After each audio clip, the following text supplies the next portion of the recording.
Hello friends, हम लोग बहुत दिनों बाद मिल रहे हैं फिर से। जो हमने एक सीरीज़ चालू की है पीटर लिंच की one upon wall street book पढ़ने की, तो जिसमें हम लोगों ने देखा था पिछली बार कि हमने पहला पार्ट कंप्लीट कर लिया है और हम दूसरे पार्ट में जो फर्स्ट चैप्टर है स्टॉकिंग द 10 बैगर उसको हम कंप्लीट कर चुके थे। अब ये सेकंड चैप्टर है I have got it what is it. तो यहाँ पे पीटर लिंच आपके जो स्टॉक्स की जाति क्या है, ये अपने वो वाली जाति नहीं है जो कभी नहीं जाती। ये वो है कि जो समय समय पर स्टॉक किस नेचर का है उसको समझने के लिए ये चैप्टर है। और इसमें पीटर लिंच ने अपने अनुभव को निचोड़ कर रख दिया है। तो 24 पेज का चैप्टर है, one of the most crux जो है बुक का वो इसमें दिया हुआ है। तो इसको आगे बढ़ने से पहले यार दोस्त जो भी मेरी पुरानी वीडियोस नहीं देखे हैं वो लोग आप देखें, और जिनको भी पसंद आ रही है प्लीज़ लाइक करें, शेयर करें और सब्सक्राइब करें। तो let us move forward towards our commentary on Peter Lynch book. सो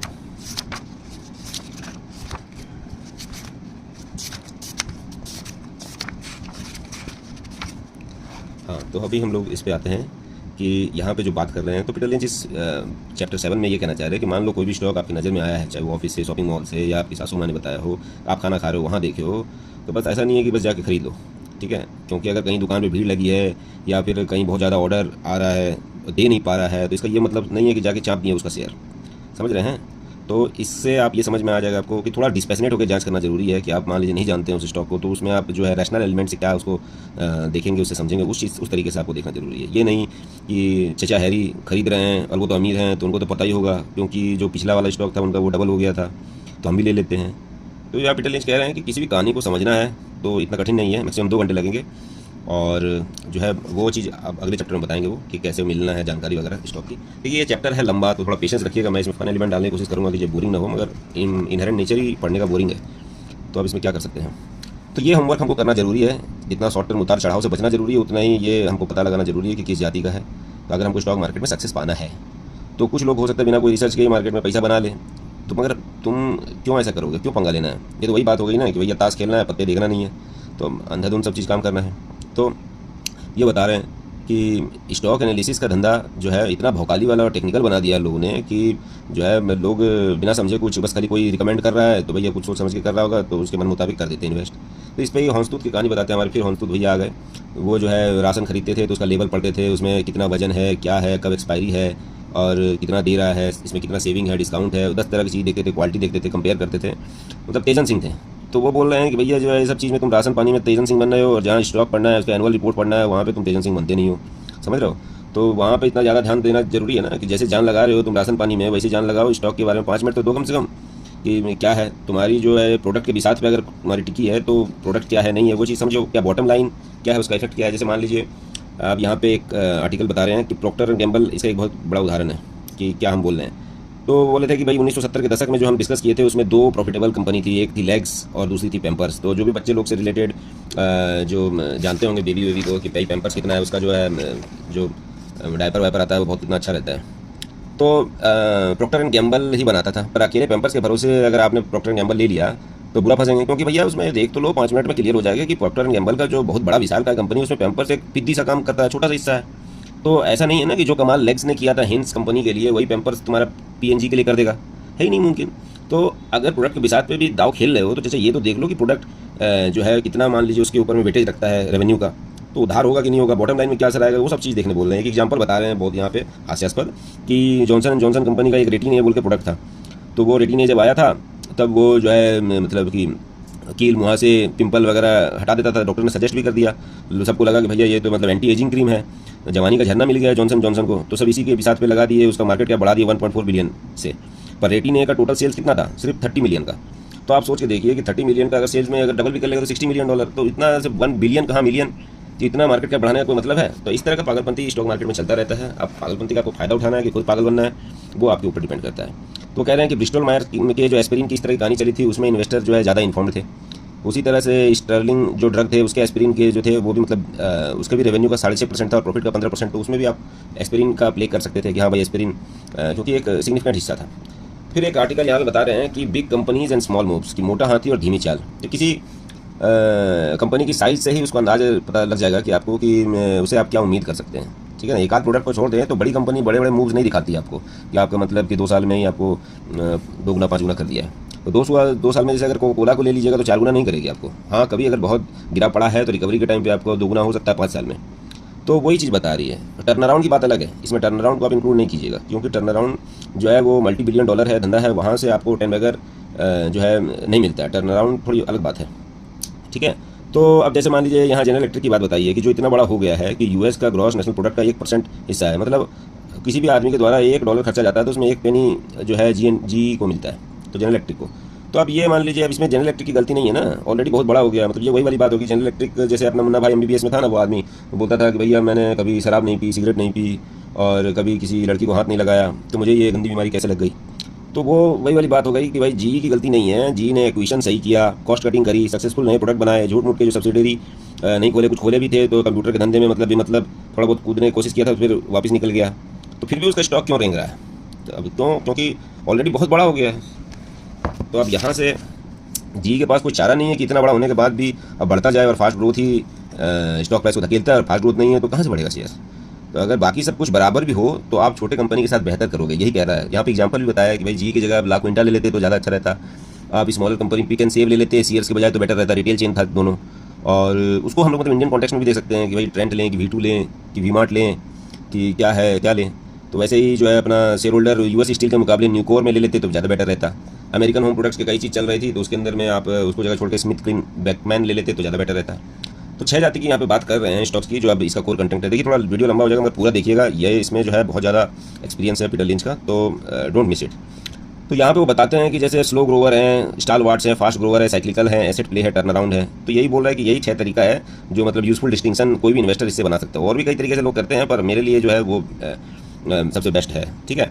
तो इसका जो कहानी वो बताते हैं, अब इसको मान लीजिए सुस्थाती चुस्थाती जो भी आपको नाम देना दे दीजिए, हमने भी कुछ दिया है वो डिस्कस करेंगे। तो वो बताते हैं कि देश का एक ग्रोथ रेट है, डिफरेंट इंडस्ट्रीज़ का भी डिफरेंट ग्रोथ रेट चलता है अलग अलग समय पे कालखंड में। तो उसका ग्रोथ रेट का जो ट्रैकिंग करने का काम है वो भी अपने आप में एक इंडस्ट्री है। तो इसमें चार्टिस्ट वाले भैया आएंगे, टेबल वाले आएंगे, कंपैरिजन वाले आएंगे, ग्रोथ देखने वाले आएंगे, उसमें भी sales growth, profit growth, earning growth क्या क्या देखेंगे।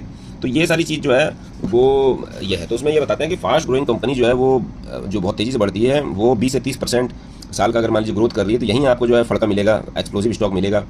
तो बाकी जो है ग्रोथ स्टॉक्स को भी मैं मान लीजिए सेपरेट करता हूँ, स्लो ग्रोथ वाले, मीडियम ग्रोथ वाले, फास्ट ग्रोथ वाले। जिसको फास्ट ग्रोथ मतलब जो सुपर स्टॉक जो ज़्यादा टेंशन चाहिए जिसको। तो स्लो ग्रोवर्स कौन है? तो स्लो ग्रोवर्स आप देखेंगे तो मोटे और जो है बूढ़े हाथी हैं, मतलब वो वैसे ही हैं कि जैसे ऐसी सास है जो कभी बहू थी, जो झटपट ग्रो करती थी पर अब थक गई है।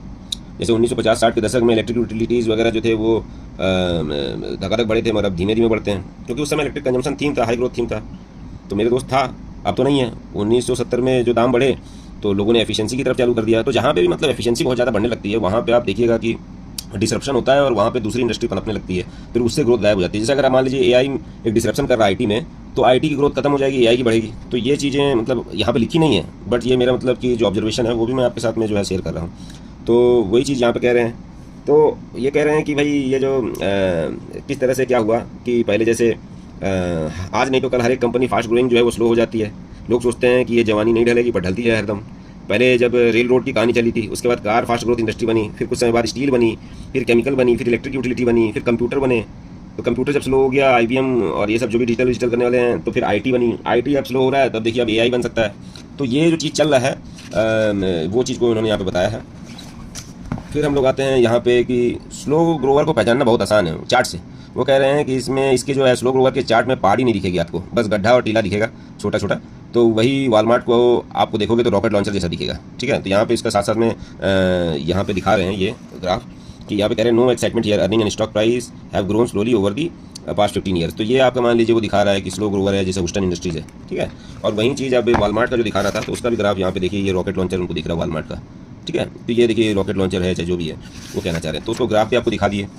तो वो कह रहे हैं कि वालमार्ट किसी भी एंगल से स्लो ग्रोवर नहीं है। 2000 में जब पीटर लिंच उसको बुक लिख रहे थे, ठीक है। तो एक श्योर संकेत स्लो ग्रोथ का यह भी है कि अगर मान लो रेगुलर और ठीक ठाक डिविडेंड देता है तो फिर वो स्लो ग्रोथ है, क्योंकि ये धंधे को कैसे बढ़ाएं सोच नहीं पा रहा है। अब ये गलती नहीं है, कई बार उठपटांग एक्सपेंशन से पैसा फूकने से बढ़िया है कि डिविडेंड ही दे दो भाई, पर कंपनी फास्ट ग्रोथ नहीं तो फिर स्टॉक बढ़ेगा नहीं। तो टाइम वेस्ट ऐसे में करने का क्या फ़ायदा है। फिर स्टार वार्ड्स कौन है? नामी गिरामी स्टॉक जो मान लीजिए मध्यम चाल रखते हैं, जो कहते हैं 10 से 12% एनुअल ग्रोथ इन अर्निंग्स जो है। तो इसका चार्ट इतना फ्लैट नहीं रहेगा, इसके बीच बीच में इसमें पहाड़ी दिखती है, 10% 12% अर्निंग ग्रोथ रहता है। ये उस टाइप का सेकुलर कंपनी होता है जो होता तो है बहुत बड़ा पर लगातार बढ़ता रहता है हौले हौले, जैसे Coca Cola, PNG type, Colgate Palmolive, हमारे यहाँ इंडिया में जैसे नेस्ले है, HUL है, इस टाइप के हैं। तो वो है। तो यहाँ पे एक और बात बोलता है कि ये सब में अगर स्टार वार्ड्स में आपको प्ले करना है और अच्छा खासा पैसा आपको मान लीजिए थोड़ा बहुत बनाना है, तो यहाँ पे आपको कब और किस दाम पर खरीदें ये इंपॉर्टेंट हो जाता है। ठीक है, तब वो तय करेगा आप कितना प्रॉफिट बनाए। जब गिरा पड़ा है तो आप ले सकते हैं। तो इनमें डबलिंग ट्रिपलिंग अगर करना है तो वो 20-25 साल लग जाएगा। तो अगर मान लो 30-40% प्रॉफिट आ रहा है तो उसको लेके आप मसरत लीजिए। ये स्ट्रेटजी यहाँ पे वो सजेस्ट करते हैं। ठीक है, तो पता चला कि विकेट बचा के आप मान लीजिए 40 ओवर खेल भी गए और बाद में लास्ट ओवर में रन भी नहीं बना पाए। तो वो चीज़ कह रहे हैं कि 1980 के बाद में जो भी नामी गिरामी स्टॉक ने अच्छा परफॉर्म किया, पर स्टार परफॉर्मर तो वो नहीं थे। आप कोका कोला से आप 10 बैगर की उम्मीद तो नहीं लगा सकते। मान लो आपने इस टाइप के स्टॉक लिया और वो साल 2 साल में 50% ऊपर हो गया, तो बढ़िया है, आप उसको बेच कर निकलो वहाँ से प्रॉफिट बुक करके। ठीक है, तो आप अगर मान लीजिए कोई नया डेवलपमेंट आ जा रहा है, कोई नया एक्सपेंशन कर रहा है, कुछ और कर रहा है, तब फिर बाद में उसमें मतलब बनता है कि उसमें बने रहो, अदरवाइज तो उसमें निकलो। फिर अपना जो है, तो यहाँ पे अगर मतलब साल 2 साल के अंदर में अगर 30 से 50% मिल रहा है शॉर्ट टर्म गेन के लिए, तो अपना लो और उसको निकलो, ये कह रहे हैं स्टालवार्ट्स में। तो उसमें बहुत लंबा समय तक का वहाँ पे ये नहीं बता रहे हैं। जैसे यहाँ पे एक स्टालवार्ट की बात करें, ब्रिस्टल मायर्स की, जो ब्रिस्टल मायर्स है तो वो साइक्लिकल से डिफरेंट लगता है। सच एज जो है मतलब कि अपवर्ड ग्रोथ तो है, nothing fancy, good and solid है, अपना धीरे धीरे बढ़ रहा है। ठीक है, तो वो बोलते हैं कि मैं अपने पोर्टफोलियो में हरदम कुछ ना कुछ स्टॉलवर्ट रखता हूँ, क्योंकि जब मार्केट ठंडा हो जाए, जब रिसेशन आ जाए, बुरा वक्त आ जाए, तो ये प्रोटेक्शन अच्छा देते हैं। जब 1981-82 में जब लग रहा था कि मार्केट बर्बाद हो जाएगा, स्टॉक मार्केट भी, देश भी, तब ब्रिस्टल मायर्स टाइप ने अपना किला बचाया और मतलब साइडवेज चला गया। तो मतलब इनका जो है लुटा नहीं। फिर यही कंपनी उस वक्त में जब 1973-74 में मगर लुढ़क गई थी। क्यों? क्योंकि ओवर प्राइस थी। तो यहाँ पे वो ग्राफ को आप देख सकते हैं, मैंने यहाँ पे रीडिंग किया है पूरी जान लगा के, यहाँ 1973-74 में इस तरह लुढ़क गई थी, पर यहाँ पे जो है रिसेशन भी आया तो भी मतलब बढ़ रही थी। तो ये चैप्टर मतलब काफ़ी डिफिकल्ट रहा है। और तो आप इसमें देखिएगा कि जब बुरे वक्त में अच्छे साथी बनते हैं इस तरह के स्टालवर्ट, तो उनका दिवालिया नहीं निकलता। आदमी जो है मतलब कि ऐसा होता है कि रिसेशन के दम समय पे घूमेगा फिरेगा कम, नई कार नहीं लेगा, नए कपड़े नहीं लेगा, लॉबस्टर नहीं खाएगा रेस्टोरेंट में, कॉर्नफ्लेक्स तो खाएगा, कुत्ता रखा है तो कुत्ता को तो खिलाएगा। तो जैसे अब कुत्ता रखा है तो राल्स्टन पुरीना बोल के एक स्टॉक है, तो वो सेफ है, वो मतलब रिसेशन प्रूफ एक तरह से कहना चाह रहे हैं। लॉबस्टर के लिए नहीं है तो फिर कम से कम मतलब जो कॉर्नफ्लेक्स है, तो कॉर्नफ्लेक्स के लिए आप समझ लीजिए उस तरह के स्टॉक जो हैं कैलॉग्स, तो वो तो चलेगा। तो वो बात कर रहा है। ठीक है, तब फास्ट ग्रोथ जो कंपनी है, जो छोटे चीते मैंने नाम दिया है, छोटे और जुझारू नई कंपनी जो 20 से 25% से ग्रो कर रही है, यही वो कर्म भूमि है जहाँ पे आपको 10 गुना 40 गुना करने वाले लाल मिलेंगे। कोई तो 200 गुना भी कर सकता है। तो ठीक है, तो आप जैसे मान लीजिए वो कह रहे हैं कि भाई अगर 1-2 भी ऐसे मिल गए चीते आपके पोर्टफोलियो में, तो आपके 4 चांद लगा सकते हैं, कैरियर सेट हो जाएगा। तो कह रहे हैं कि भाई इसमें एक सबसे बड़ी बात कर रहे हैं कि जरूरी नहीं है कि वो फास्ट ग्रोथ इंडस्ट्री में ही आपको फास्ट ग्रोइंग कंपनी मिलेगी। अगर ऐसा मिलता है कि भाई ये स्लो ग्रोइंग में अगर मिल जाती तो वो सोने पे सुहागा है। मतलब क्यों?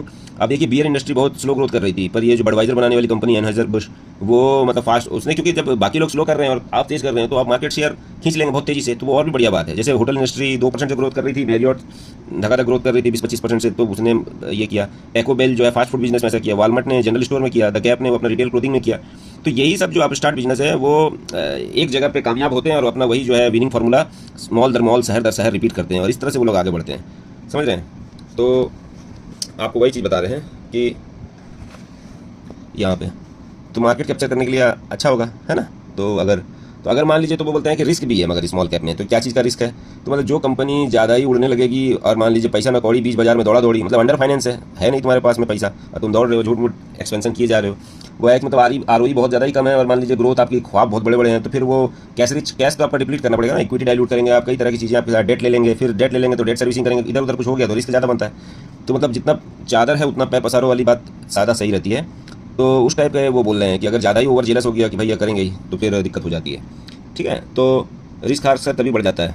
तो उसमें जैसे मान लीजिए वो बता रहे हैं कि जैसे प्लास्टिक है, तो वो धंधा जी चला था, इस इलेक्ट्रिकल यूटिलिटी, मतलब वो भी पहले फास्ट ग्रोवर से स्लो ग्रोवर बन गए।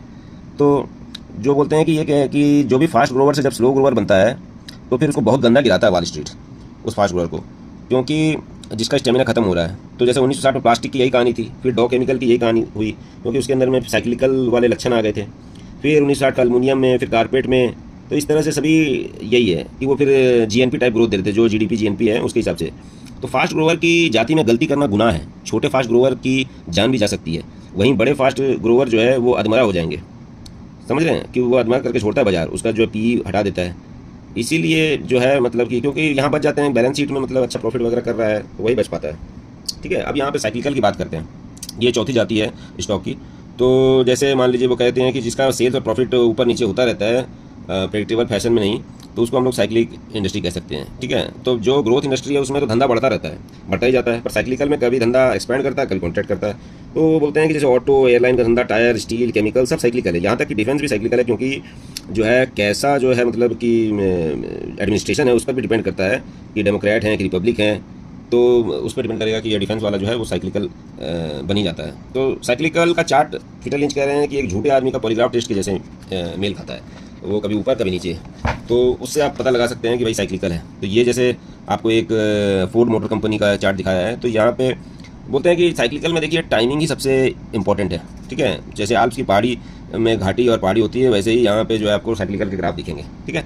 तो जब अर्थव्यवस्था रिसेशन से निकल रही है और उस वक्त इकोनॉमी का चक्का घूम रहा है, तब साइक्लिकल आप ले सकते हैं, तब ताबड़तोड़ बढ़ते हैं। इस जगह पर स्टील प्राइस जो है धकाधक बढ़ेगा, और जो है स्टार वार्स वगैरह के मुकाबले जो मीडियम ग्रोथ कंपनी है। और ये लाजमी है क्योंकि लोग नए कार खरीदते हैं, एरोप्लेन में उड़ते हैं, इंफ्रा की उनको ज़रूरत होती है, और स्टील की ज़रूरत है, केमिकल की ज़रूरत है। वहीं दूसरी दिशा में जब अर्थव्यवस्था का चक्का जब थमता है तो साइक्लिकल को उतना ही कष्ट होता है। आपने अगर इन्वेस्ट कर लिया है साइक्लिकल में, तो आप शेयर होल्डर का आधा भी हो सकता है, पैसा उड़ा देता है। तो जैसे अभी टाटा मोटर्स ने किया होगा कोई ने 1200 में, तो वो 600 रखा है, तो गलत समय फंसना है। तो ये जैसे मैं भी फंस रखा हूँ टाटा मोटर में, तो अब दोबारा आप स्विंग आने में सालों भी लग सकते हैं। तो ये बात कह रहे हैं। तो कहते हैं कि cyclical are the most misunderstood of all types of stocks, कि अच्छे समझने में अच्छों का तेल निकल जाता है, गच्चा खा जाते हैं। तो ये बात हुई। उसके बाद फिर यहाँ जो है साइक्लिकल भोला भाला अनभिज्ञ स्टॉक पिकर बहुत आसानी से लूट पिट जाता है, जिसको वह सेफ समझता है वही उसकी कवर बन जाती है, क्योंकि ज़्यादातर वेल नोन कंपनी होती है। अब जैसे टाटा स्टील, टाटा मोटर अगर आप ले रहे हैं तो नामी ग्रामी कंपनी है ना, मगर स्टारवार्ट के बीच में ऐसा घुल मिल जाती है ये कंपनी की आंखें धोखा खा जाती हैं। अब फोर्ड ब्लू चिप है, तो आपको लग रहा है कि भैया ये तो मतलब कोलगेट के जैसे मान लेता हूँ इसको, ब्रिस्टल मायर नहीं बन सकता, क्योंकि ब्रिस्टल मायर 50% अगर गिरेगा रिसेशन में, तो फोर्ड 80% गिरेगा। तो दोनों एक कैसे हुए भाई? 1980 में फोर्ड के साथ यही हुआ था, ठीक है। तो बोलते हैं कि अगर साइक्लिकल में टाइमिंग ही सब कुछ है, तो अर्ली साइन पकड़ना जरूरी है, और वो आप तब कर पाओगे अर्ली साइन की जब आप उसी इंडस्ट्री से जुड़े हो किसी तरह, तब उसको आप ट्रैक कर सकते हो। तो साइक्लिकल का जो खेल है वो मतलब आसान नहीं है। टर्न अराउंड जो है वो उसके बारे में बताते हैं, ये 5वीं जाती है स्टॉक की, कि कब से जिंदा होने वाले। तो वो मतलब बोले कि बिना ग्रोथ के जो है, ये जरूरी नहीं है कि वो साइक्लिकल हैं जो रिबाउंड करेंगे, ये कुछ भी हो सकते हैं। जैसे क्रिसलर था इनका, तो बोले कि एक साइक्लिकल था जो कि इतना डाउन साइकिल में इतना नीचे चला गया कि लगा कि नहीं आएगा। जैसे हम लोग घोस्ट राइडर फिल्म में देखते हैं ना, कि वो जो है हीरो वो ऐसे डूब जाता है मोटरसाइकिल लेके, उसके बाद फिर से उड़ जाता है, तो उस टाइप से ही मतलब लगता है हमें कि भाई नहीं उठेगा। तो उसी तरह से पेन सेंट्रल भी एक कंपनी है जो बैंक्रप्सी करने के बाद में मतलब जो है पूरा इन्वेस्टर का जो सेंटिमेंट्स है वो पूरा विश्वास हिला डाला था।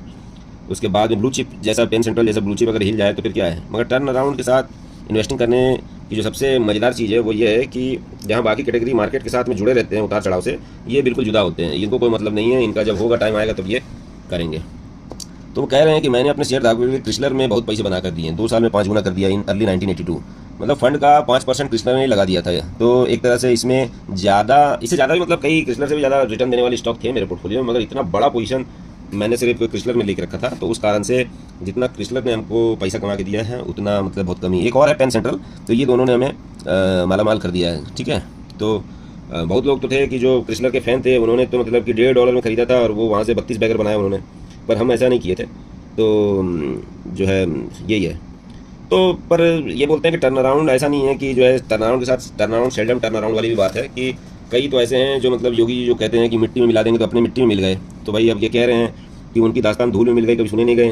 तो मैंने भी बहुत सारे खरीदे थे, लंबी लिस्ट है, अब इन सबको याद मत दिलाओ, जो है सिर दर्द होता है, रोना आता है। तो वो कह रहे हैं, ठीक है। तो आप बोले टर्न अराउंड की भी बहुत तरह की जो है अलग अलग प्रकार हैं, जो उसको बोलते सब कैटेगरी आप कह सकते हैं। तो जैसे वो कह रहा है कि हमको बेलस आउट और एल्स की, जैसे क्रिसलर और लॉकहीड मार्टिन वगैरह है, तो उसमें बेल आउट करो, गवर्नमेंट अपना मतलब जो है खजाने से बेल आउट करेगी, क्योंकि उसको टू बिग टू फेल वाली कंपनी भी हो जाती है, तो उसको बेल आउट करती है। अपने यहाँ पे भी ICICI को किया था। तो बाकी इस तरह के टर्न अराउंड भी होते हैं कि who would have thought it, कि जैसे कौन एडिशन में। तो अब एक इस तरह के भी होते हैं, मतलब एक तरह से टाइटल लगा हुआ है कि लिटिल प्रॉब्लम डिडंट एंटिसिपेटेड। इस तरह की भी है कि जैसे 3 माइल आइलैंड न्यूक्लियर वाला है, उसमें अगर मान लीजिए एक्सीडेंट हो गया, तो ये तो कोई सोचा नहीं था ना कि एक्सीडेंट है। तो पीटर लिंच कहते हैं कि मैं ऐसे ट्रेजेडी से दूर रहता हूँ जहाँ आउटकम या रेमिफिकेशन जो है मेजरेबल नहीं है। अब जैसे यूनियन कार्बाइड का भोपाल गैस ट्रेजेडी हुआ था, तब कितना मुआवजा क्या देना पड़ेगा नहीं देना पड़ेगा उसका कुछ पता नहीं है, तो उस केस में मैं जैसे दूर रहा था, तो गिर भी गया स्टॉक तो भी हम लिए नहीं, ठीक है। तो वो कह रहे हैं कि यही सारी चीज़ें बात कर रहे हैं। फिर एक और एग्जांपल देते हैं जॉन्स मैनविल, वो भी उसी तरह का था जो उन्होंने रियलाइज़ किया। तो फिर मगर ये कहते हैं कि जो है बैंकक्रफ्ट कंपनी के अंदर में भी एक अच्छी कंपनी सब कंपनी हो सकती है, मतलब कीचड़ में भी कमल हो सकता है, जो उसके अंदर का बच्चा है वो हो सकता है। जैसे टॉय आर US 57 बैगर था। आजकल जहाँ पे मतलब रीस्ट्रक्चरिंग का पोपट बजता है, वहाँ पे वॉल स्ट्रीट वाले जो है रिवार्ड करने लगते हैं, स्टॉक भी ऊपर जाता है, ताली भी बजाते हैं। तो ये मतलब रीस्ट्रक्चरिंग का मतलब ये होगा कि अपने अंदर से घाटा करने वाली सब्सिडरी को अलग करती है। तो अब जैसे अभी हम लोग देख रहे हैं कि आदित्य बिरला फैशन ने डिटेल में किया हुआ ABLBL और ABFRL, मगर ABFRL ने तो मतलब कि डुबा दिया शेयर होल्डर को। तो हम भी हैं उसी के अंदर में। तो ये बात अलग है कि इन पनौती को जब लिया जा रहा था, जब ये तो डाइवर्सिफिकेशन के नाम पर, तब भी वॉल स्ट्रीट वाले ताली बजा रहे थे। तो उसमें एक एग्जांपल देते हैं कि ये जो डाइवर्सिफिकेशन है, मैं तो उसको डिवर्सिफिकेशन कहता हूँ कि वर्ष को और ज़्यादा वर्ष बना रहे हो तुम। समझ रहे हो कि जबरदस्ती जो काम धंधे में तुम अच्छे हो वही काम करो। जबरदस्ती का डाइवर्सिफिकेशन क्या मतलब है? तो तुम जैसे गुड़ियर ने किया था, तो पहले कभी ऑयल बिजनेस में गया, इधर उधर से फिर ऑयल बिजनेस से निकला, तो सब लोग ताली बजाएं, वाह वाह वाह। तो मर्क जो है वो कहाँ कहाँ हाथ जलाया इधर उधर में, तो उसके बाद फिर अपना एथिकल ड्रग्स का धंधा किया, तो उसके बाद भी फिर मतलब ये हुआ। तो जो है बता रहे हैं कि इस तरह के भी मतलब टर्न अराउंड आपको मिलते हैं, जो इधर उधर डाइवर्सिफिकेशन के नाम पे लूट पिट जाते हैं, उसके बाद फिर अपना जो है गलती सुधार करके आते हैं। तो वहाँ से भी मतलब आपको हो सकता है। ठीक है, फिर अब ये जो छठी कैटेगरी है वो जो है एसेट प्ले। देखिए वीडियो तो लंबा होगा क्योंकि चैप्टर ही लंबा है, तो हम चाहते हैं एक ही में कंप्लीट करें। तो जो एसेट प्ले है, एसेट में मतलब कि तुम्हें लगेगा कि यार इसके पास ज़मीन है, ये सारी चीज़ वॉल स्ट्रीट वाले को पता होगा, ये इसमें हम कहाँ से मतलब इन्वेस्ट करके बना लेंगे। तो बात आपकी मतलब मोटा मोटी वो कह रहे हैं कि ऐसा नहीं है, कि बहुत सारा पॉसिबल है कि वॉल स्ट्रीट वालों को भी नहीं पता है। अगर तुम लोकल हो तो वॉल स्ट्रीट से पहले आपको पता रहेगा, भनक लग जाएगी। ज़मीन के दाम अगर मान लो कई बार बढ़ जाते हैं, जैसे पेपर बीच की कहानी बता रहे हैं, तो मतलब कोई भी कंपनी है वो जो दिख रही है उससे ज़्यादा उसके अंदर में है। जैसे 20th सेंचुरी फॉक्स, जो 20th सेंचुरी लोमड़ जो हमारी फिल्म के अंदर आता है ना, हर फिल्म के आगे में टन टन करके आता है जो शुरुआत में, तो वो उसकी कहानी बता रहे हैं कि वो पेबल बीच को खरीद लिया था। पेबल बीच जहाँ खुद आपको ₹14.5 का शेयर मिल रहा था 1976 में, तो $25 मिलियन का वैल्यू हुआ पेबल बीच का। तो उस पेबल बीच को जो है एक्वायर किया 72 मिलियन में 20th सेंचुरी फॉक्स ने। फिर उसमें से जो है सिर्फ उसका जो है ग्रेवल पिट उसको बेच दिया, तो वो सिर्फ 30 मिलियन में बेच दिया। तो मतलब समझ लीजिए कि 1976 में जो आदमी 25 मिलियन में पूरी कंपनी खरीद रहा था, वही चीज़ मान लीजिए कि आपको 4 साल बाद उसी को आपको सिर्फ उसका एक पिट बेचने के लिए आपको $30 मिलियन मिल गया। तो साथ साथ में जो आपका एडजेसेंट लैंड मिला, 2700 एकड़ का जंगल मिला, पेनिनसुला मिला, पेड़ वगैरह मिले, होटल मिला, गोल्फ कोर्स मिला, वो सब चीज़ फ्री। तो ये इस तरह के जो है एक और एग्जांपल है new hall land and farming. तो उस तरह का वो बता रहे एग्जांपल। अब हमें पता नहीं है कि हम इस चीज़ को हम किस तरह से खेलेंगे, तो हम इस पर बहुत ज़्यादा डीप में नहीं जाते हैं। एक इसी कैटेगरी में एलिको कंपनी की कहानी बताते हैं कि यहाँ पे भी मतलब ये जो है पेड़ वेड़ था, वहाँ पे कुछ गायें चर रही थी, और उसके बाद में मतलब कि $20 के शेयर में बिक रहा था। बाद में उसका लैंड ही इतना वैल्यू था कि वो $200 एक शेयर का होना चाहिए था। तो बोल रहे हैं कि एक आदमी था बेन हिल ग्रिफिन, जो खरीदता गया और बहुत ज़्यादा पैसा बना लिया। तो उसी तरह का जो है मतलब कि पब्लिकली रेल रोड के जो स्टॉक थे, जैसे Burlington, Northern Union Pacific, Santa Fe, Southern, वो सब लैंड रीच थे। तो 19th सेंचुरी से तो गवर्नमेंट तो उनको आने पौने गांव में कि भैया रेल रोड टाइकून हो तुम। जैसे आज के डेट में अदानी पावर को ₹1 में अगर ज़मीन दे दिया है, और बाद में मान लीजिए कंपनी चले ना चले, ज़मीन तो रहेगा ना उसके पास में, तो वो और कुछ धंधा कर सकता है। तो इस तरह का और भी गैस राइट, मिनरल राइट, तो आपको वो सारी चीज़ें मतलब बुक्स वैल्यू में बहुत ज़्यादा डिफ्लेटेड नजर आती है कि भैया वही दाम है 1940 वाला, और असली में उसके अंदर में दमखम ज़्यादा है। तो पेन सेंट्रल की भी कहानी बताते हैं कि पेन सेंट्रल जो बैंक्रप्सी घोषित कर दिया, उसका टैक्स मैप हो गया, बैलेंस शीट साफ हो गई, तो फिर उसके बाद वो वहाँ से रिकवर किया, जो भी मतलब 8 गुना बनाया। तो लिबर्टी कॉर्प की कहानी बताते हैं कि लिबर्टी कॉर्प अभी भी उसमें है, जो है टीवी का प्रॉपर्टी वगैरह है। तब टीवी भी तो उतना कुछ चल नहीं रहा था, पर उसके पास में भी मतलब कि वैल्यूएबल इंश्योरेंस बिजनेस था। ठीक है, फिर टेलीकम्युनिकेशन इंक्लूसिव इनकॉर्पोरेशन की कहानी बताते हैं। तो 12 सेंट से $30 तक 200-250 गुना स्टॉक ने बनाया। तो ये यूएस केबल का काम करता था, धंधा करता था। अब मुझे चीख कर अपना साथी कह रहा था फिडेलिटी वाला कि भैया ले लो, कि पर मैंने ध्यान नहीं दिया, क्योंकि अर्निंग और डेट जो थे वो अर्निंग था नहीं और डेट था, जो कि मतलब बहुत हमको परेशान कर रहा था। और केबल का धंधा था मंदा। केबल के जो सब्सक्राइबर्स थे अपने आप में बहुत बड़ा एसेट था, ये बात हमको मालूम नहीं थी। तो वही जो गंगा जल में जैसे बोलते हैं ना, भारी मिस्टेक हो गया, तो वही हमारा भारी मिस्टेक हो गया। तो मैं लिया नहीं, क्योंकि हमारे घर में केबल नहीं था उस वक्त, और कोई भी फर्स्ट हैंड अनुभव नहीं था हमारा। तो ये कन्विक्शन एसेट प्ले के लिए होना बहुत ज़रूरी है, नॉलेज होना चाहिए, तभी हम कर पाएंगे, है ना। तो फिर अब यहाँ पे जो है high flyers to low riders जो है बता रहे हैं कि कंपनी के जो है सब दिन एक समान नहीं होते, किस्मत की हवा कभी गर्म कभी नरम, वो बेटा जी। तो कभी डबल डिजिट ग्रोथ से सिंगल डिजिट, सब हमने देखा है। तो बोल रहे हैं कि भाई मैंने जूता सिलाई से लेकर चंडी पाठ तक सब धंधे में तेज़ी से मंदी देखी है। स्टॉप एंड शॉप एक ऐसा अलग थोड़ा सा मिला था कि जो मंदी से तेज़ी में हुआ था। तो वो सारी चीज़ बात करते हैं। अब जैसे AMD अभी इसका भी वापस आने लगा ना, राइजन वगैरह जो प्रोसेसर है। तो अब ये टेक्सास इंस्ट्रूमेंट ये सब जो है वो साइक्लिकल है। 2000 के समय में उसको फिर से साइक्लिकल मान रहे थे, अब फिर से देखिए साइक्लिकल है, तो रिवाइव करके।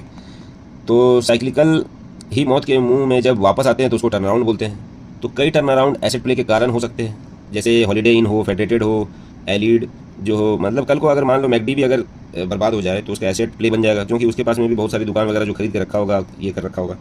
तो कोई स्टॉक की एक से ज़्यादा जाति हो सकती है अलग अलग समय पर। पेन सेंट्रल कभी एसेट प्ले बना, कभी फास्ट ग्रोवर था, कभी वो आपका स्टालवार्ड बन गया। तो आप उस तरीके से आप देखिए कि ऐसा नहीं है कि यहाँ पे जो है जाति कभी नहीं जाती। यहाँ पे जाति है जो वो चेंज होती रहती है, समय बदलता है तो ये हो जाता है, चेंज हो जाता है। ठीक है, तो इंटरनेशनल निकल जो है उसकी कहानी बताते हैं कि कैसे जब इंटरनेशनल निकल जो है वो महंगा लग रहा था तो मैंने बेच दिया था, और 17 साल बाद जब टर्न अराउंड का था तो फिर मैंने ही जो है फिर से उसको ख़रीद लिया। ठीक है, तो अब यहाँ पे लास्ट पैराग्राफ आता है जो है इसका आर्टिकल का, कि डिजिटल फ्रॉम वॉलमार्ट्स। तो अगर तुम स्टॉक्स की जाति नहीं तय कर पा रहे हो तो ब्रोकर से पूछ लो, लेने से पहले डिसाइड कर लो कौन सी जाति का स्टॉक लेना है, उसका मूल चरित्र क्या है, उस हिसाब से तुमको अपना इन्वेस्टिंग फ्रेमवर्क रखना पड़ेगा। ये नहीं कि दुगना हो गया तो बेच देते हैं, कि 2 साल बाद बेच देते हैं, 10% गिर गया तो पोजीशन काट देते हैं। कोई जनरल फार्मूला तो है नहीं जो सब जाति के स्टॉक पर फिट हो जाएगा। पता चला कि साइक्लिक में आप इन्वेस्ट करके कान में तेल लेकर सो रहे हैं कि हम तो लॉन्ग टर्म इन्वेस्टर हैं 20 साल तक, और कितने सारे रिसेशन हो गए, ये हो गया, आपका कुछ बढ़ा ही नहीं। तो कौन सा स्टॉक कौन सी जाति का है भी यह तय करना जरूरी है उसकी सवारी करने से पहले, ये सर्वप्रथम है। फिर कहानी आपको ट्रैक करनी पड़ेगी कि वो जो हमने सोचा था वो हो रहा है कि नहीं। ओके, थैंक यू भाई, यहीं पे बंद करते हैं। Please like share and subscribe.